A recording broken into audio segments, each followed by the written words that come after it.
had one question earlier that I forgot to ask.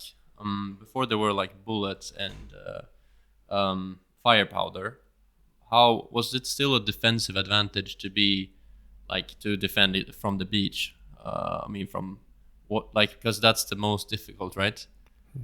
Like if, for example, with the Great Britain, they were very isolated and very well protected from the water. But do you see my point?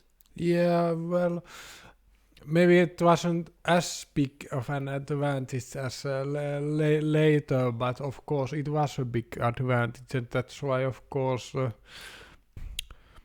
Great Britain, United Kingdom became the dominant world power because it was always protected by a strong navy and by the sea.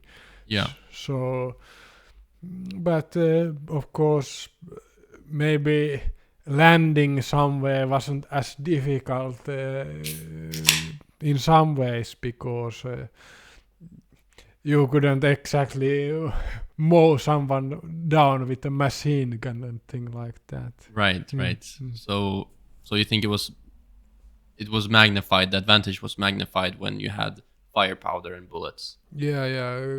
With the invention of bullets and gunpowder, of course it became more. Advantage became greater. Yeah. That makes me think of the scene in Napoleon when his Napoleon's first success when he kind of destroys the British Navy that's in the harbor of southern France. Oh yeah, Toulon. Toulon, exactly. Yeah.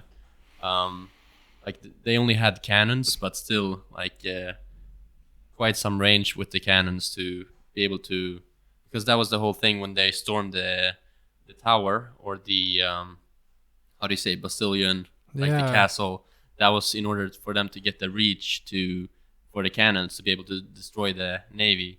And once they had that, then once they had the castle, then that forced the British Navy to leave the harbor, and that's how they got a hold of the city. Yeah. Yeah.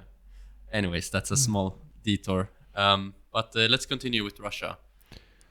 Yeah. Well. Hey, thanks for watching this clip of the HH podcast. If you want another clip, press down here to your right. And if you want to see the full unedited episode, press down here to your left. And last of all, please subscribe here in the middle. Thank you.